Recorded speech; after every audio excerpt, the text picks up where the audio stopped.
दोस्तों, महाभारत के युद्ध में न जाने कितने ही योद्धाओं को अपने प्राण गंवाने पड़े, लेकिन वे कौन थे जो बच गए?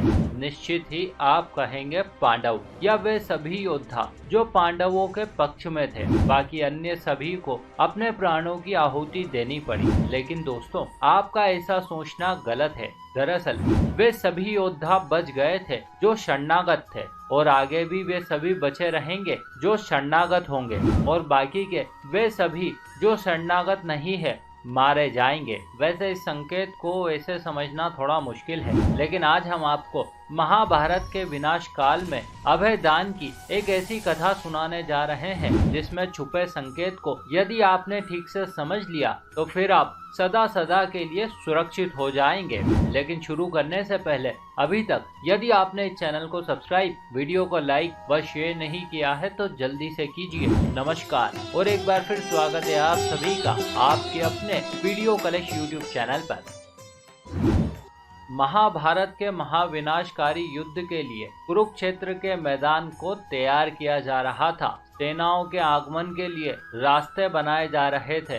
उन्होंने पेड़ों को उखाड़ने के लिए हाथियों का उपयोग किया, और ऐसे ही एक विशाल हाथी ने पेड़ को धराशाही कर दिया। किंतु गजराज ने जिस पेड़ को गिराया था उस पेड़ पर एक गोरैया अपने बच्चों के साथ रहती थी, लेकिन अब वो बेचारी बेघर हो चुकी थी। अब उसका भविष्य खतरे में था। यदि जल्दी उसने कुछ नहीं किया तो किसी विशाल जीव के पैरों तले वे बच्चे कुचले जाएंगे। कमजोर और भयभीत गोरैया मदद के लिए इधर उधर देख रही थी कि तभी उसने श्री कृष्ण और अर्जुन को वहां आते देखा। संभवतः वासुदेव युद्ध भूमि का जायजा लेने आए थे। वे जीतने के लिए रणनीति बना रहे होंगे। अतः वो गोरैया उड़कर उनके रथ तक पहुंची और अपनी भाषा में कहने लगी, हे केशव, मेरे बच्चों को बचाएं। कहीं ऐसा ना हो कि वे बेचारे युद्ध की भेंट चढ़ जाएं। इस पर सर्वव्यापक भगवान बोले,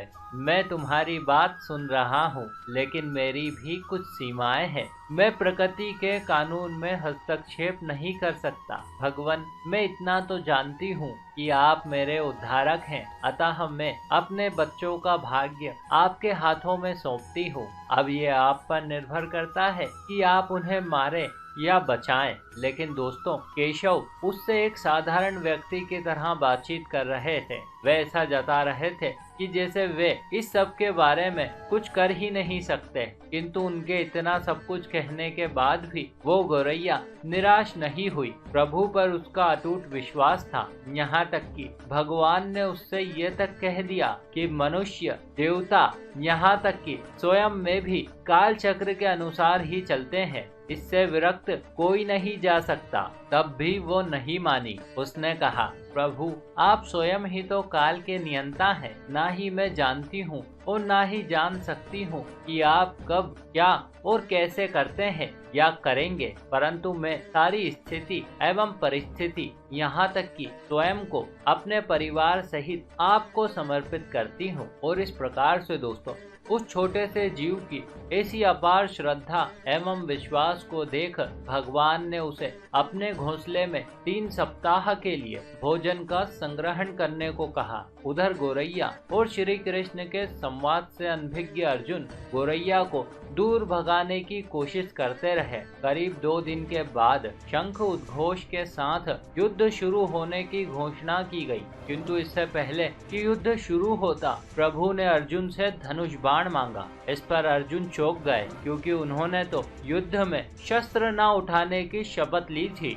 लेकिन अब वे स्वयं ही धनुष बाण मांग रहे हैं। आखिर क्यों? भगवान, मुझे आज्ञा दे। मुझे नहीं लगता कि मेरे तीरों से कोई भी लक्ष्य अभेद्य है। भगवान ने कुछ नहीं कहा, अतः अर्जुन ने उन्हें धनुष बाण सौंप दिए। तभी एकाएक केशव ने एक विशाल हाथी को निशाना बनाया, उस पर बाण चला दिया। तीव्र गति से बाण आगे भी बढ़ा। एक चिंगारी निकली, किंतु बिना किसी क्षति के वो गज अब भी अपने यथावत स्थान पर खड़ा था। ये सब देख अर्जुन को हंसी आ गई। उसे लगा कि वासुदेव का निशाना चूक गया, या कहें कि दुर्भाग्य से वो तीर हाथी के गले में बंधी घंटी से जा टकराया, अन्यथा हाथी अब तक भूमि पर पड़ा होता। किंतु इससे पहले कि वो कोई प्रतिक्रिया दे पाता, उन्होंने उन्हें धनुष बाण वापस दिया, परंतु अर्जुन से रहा नहीं गया। उन्होंने केशव से पूछ ही लिया, भगवान, आपने हाथी को तीर क्यों मारा? क्योंकि उसने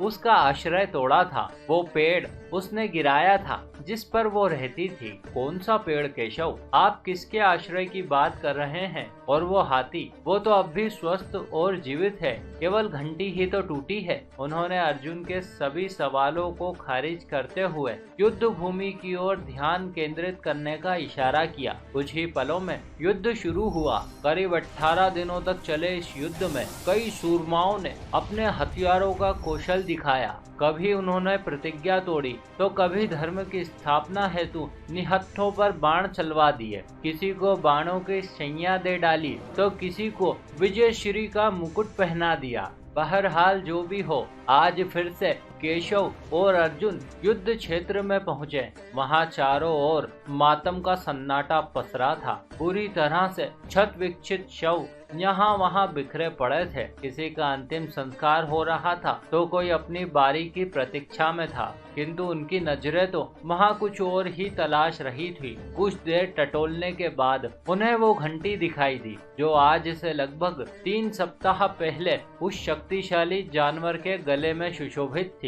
अर्जुन, क्या आप मेरे लिए वो घंटी उठाएंगे? दोस्तों, एक पल के लिए वो समझ नहीं पाए। भला इतने विशाल मैदान में जहाँ बहुत सी चीजें यहाँ वहाँ बिखरी पड़ी है, और ऐसे में माधव एक छोटे से धातु के टुकड़े को रास्ते से हटाने के लिए क्यों कह रहे हैं? उन्होंने प्रश्नवाचक दृष्टि से उनकी ओर देखा और बिना कुछ कहे उस घंटी को हटाया। किंतु आश्चर्य, ये घंटी तो वही है जो उस दिन आपने निशाना लगाकर नीचे गिराई थी। ऐसे कई प्रश्न अर्जुन के दिमाग में घूम रहे थे, किंतु वो नन्ही सी गोरैया खुशी से अपने बच्चों के साथ माधव के आसपास चहचहाते हुए घूमने लगी। इतने विनाश काल में भी वो तथा उसका छोटा सा परिवार सुरक्षित था। निश्चित ही उसके विश्वास की जीत हुई थी। जब उसने सब कुछ उनके हवाले छोड़ दिया था तो उन्हें तो रक्षा करनी ही थी। अर्जुन बिना कुछ कहे ये सारा घटनाक्रम देख रहे थे। अब उन्हें समझ आ गया था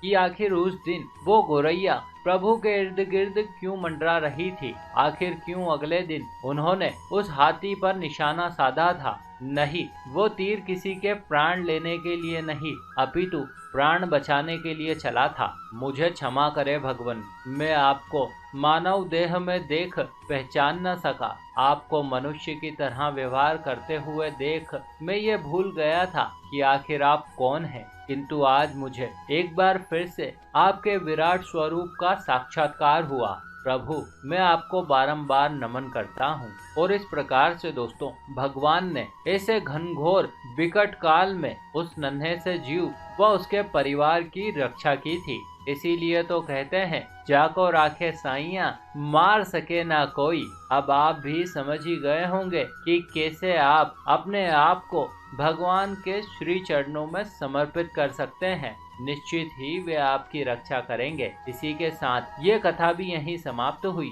आशा करते हैं आपको हमारा प्रस्तुतिकरण व प्रयास जरूर अच्छा लगा होगा। आपने हमें इतने प्रेम से सुना, इस सब के लिए आपका बहुत बहुत आभार। हम जल्दी ही मिलेंगे आपसे अगले वीडियो में। तब तक के लिए नमस्कार।